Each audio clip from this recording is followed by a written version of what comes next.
Karen, at UL binasag na ni former Congressman Elizalde Co ang matagal ng pananahimik. Naunawaan daw niya ang galit ng publiko dahil malaki ang perang involved. Matagal na daw siyang nananahimik at gustong magsalita pero meron direktang utos sa kanya na wag bumalik ng Pilipinas. Umalis daw siya noong July 19, 2025 for a medical check-up. Babalik sana after ng SONA pero habang pabalik daw ng Pilipinas ay tinawagan siya ni former House Speaker Martin Romualdez at sinabi, to quote, "Stay out of the country, you will be well taken care of as instructed by the President." Hindi niya alam, Karen, at UL na siya daw ang ginamit na panakip butas. Siya ang poster boy ng sariling kasinungalingan ng administrasyon. Nagbanta itong si Co na ilalabas niya lahat ng kanyang nalalaman, may resibo at may ebidensya.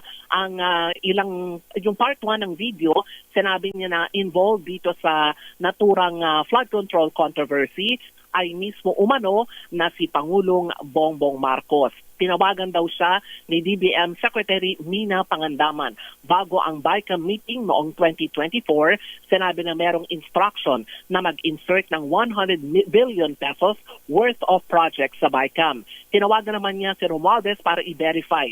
At ang sabi daw sa kanya ni Romualdez, to quote, "What the President wants, he gets."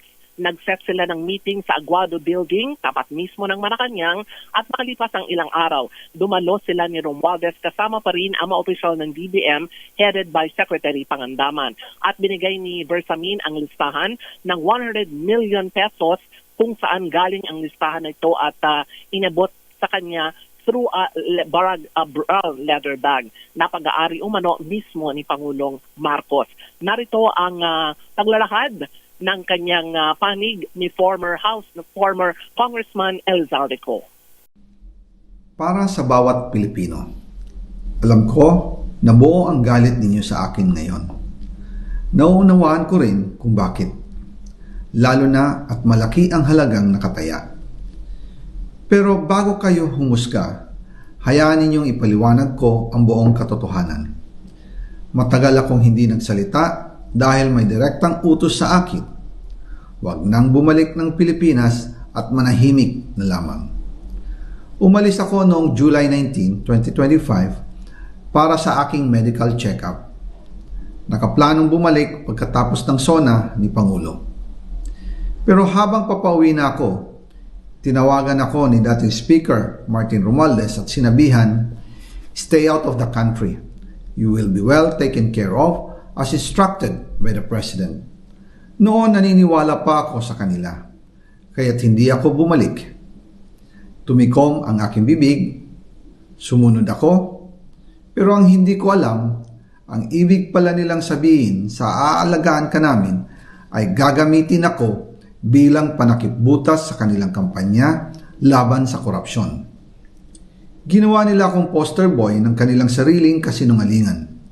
Ngayon, hindi na ako mananahimik, ilalabas ko ang lahat ng katotohanan. May resibo, may ebidensya, at may pangalan. Nagsimula ito nung tumawag si Mina Pangandaman sa akin nung nag-umpisa ang BICAM process last year, 2024. Ang sabi niya, katatapos lang ng meeting nila ni Pangulo at may instructions na mag-insert or magpasok ng 100 billion worth of projects sa BICAM. At sinabi pa ni Mina, "You can confirm with Yusek Adrian Bersamin dahil magkasama sila sa meeting ni Pangulong BBM noong araw na yon." Tinawagan ko po agad si Yusek Adrian Bersamin at tinanong ko kung may instruction nga ba ang Pangulo na magpasok ng 100 billion during their meeting. Ang sabi niya ay totoo nga po. Right after our conversation, tinawagan ko po si dating Speaker Martin Romualdez at nireport ko ang instructions ng Presidente to insert the 100 billion projects. At sinabi niya sa akin, what the President wants, he gets.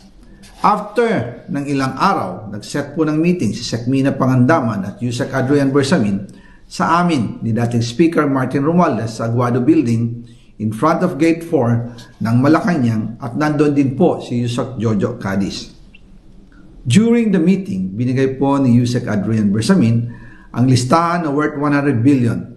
Tinanong ko po si Yusek Adrian kung saan galing ang listahan.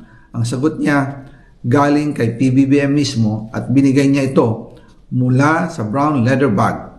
Nung sinabi po ni Yusek Adrian Bersamin yung brown leather bag, naalala ko noong nasa Singapore kami right after the elections of May 2022 sa Hilton Hotel, kami ni dating Speaker Martin and PBBM habang pauwi at pabalik ng Pilipinas, hinabol ng PSG ang brown leather bag at ang sabi ni PBBM, maiwan na lahat, wag lang ang brown leather bag. Kaya naniwala ako na utos talaga ito ng Pangulo. Pagkatapos ng ilang araw, I informed sina dating Speaker Martin Romualdez, Sekmina Pangandaman, Yusek Adrian Bersamin, and Yusek Jojo Cadiz na kung pwede 50 billion lang ang ipasok sa program funds dahil sobra ang DPWH funds versus sa DepEd. In practice, hindi pwede na mas malaki ang budget ng DPWH kaysa edukasyon. And yung balance na 50 billion, ilagay na lang sa unprogram funds for the 2025 budget. Dahil Office of the President din ang nagre-release ng lahat ng unprogram funds. Pagkatapos ng isang araw, tinawagan ako ni Sekmina at sinabi ang mensahe ng Pangulo. Ipasok ninyo yan dahil pinangako na sa akin ni Speaker Martin yan at hindi na pwedeng baguhin. Kumbaga, ang utos ng hari hindi pwedeng mabali. Again, I informed the Speaker and asked clearance about the instructions ng Pangulo. At ang sabi niya, wala tayong magagawa. Kaya po nagtataka ako kung bakit sinasabi ni Pangulo na hindi niya makilala ang budget, samantalang lahat na binawas at dinagdag sa mga ahensya ng gobyerno ay humihingi ng approval sa kanya si Sekmina Pangandaman. Manang Milky? Yan, UL at Karen ang part 1 ng pagbubulgar ni former Congressman Elizalde Co.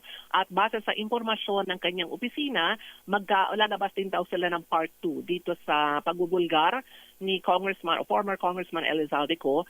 At ilalabas nila ito. Pero wala pang linaw kung ito ay ngayong araw din i-release yung kanyang statement. Pero malinaw na ang kanyang itinuturo dito sa kontrobersya ng flood control scam, walang iba umano kundi si Pangulong Bongbong Marcos na siya ang nag-utos doon sa BICAM meeting noong 2024 through DBM Secretary Amena Pangandaman na i-insert ang 100 billion pesos na worth of projects sa BICAM. At kanya itong tinawagan, itong si former Congressman Elizalde Co, si Ben House Speaker Martin Romualdez para i-verify ang utos ng Pangulo at ang sagot daw sa kanya ni Romualdez, what the President wants, he gets. Nag-set sila ng meeting sa Aguado. Sa labas lamang ito, Karen at UL ng Palasyo ng Malacanang. Makalipas ang ilang araw, dumalo rin sila sa isa pang meeting ng DBM kasama sina Secretary Pangandaman at yung dalawa niyang undersecretary, sina Jojo Cadiz at Adrian Bersamin. Binigay daw ni Bersamin ang listahan ng 100 billion worth of projects. Tinanong niya kung saan galing ang listahan at ang sabi daw ng naturang official from DBM, galing mismo kay PBBM. Pero ilang araw, nagsabi ang mga official ng DBM na kung pwede, 50 billion ang i-insert sa program o kumbaga ay sa 2024 General Appropriations Act dahil susobra ang program funds ng DPWH kumpara sa DepEd. Ang traditional kasi dapat laging mataas ang budget ng DepEd kumpara sa DPWH. Dapat balanse daw ang ilagay o yung balanse ilalagay sa unprogrammed funds. Ibig sabihin, yung 50 billion na balanse ilalagay sa program funds, unprogrammed dahil ang magre-release naman daw nito mismo ang Pangulo. So yan ang part 1 ng ginawang pagbubulgar ni former Congressman Elizalde Co. Kasabay naman ng hearing ngayon ng Senate Blue Ribbon Committee kaugnay pa rin ng kontrobersya sa flood control scam. Ako si Milky Rigunan nagulat para sa DCRH, una sa Pilipinas, una sa Pilipino. Maraming salamat, Milky Rigunan.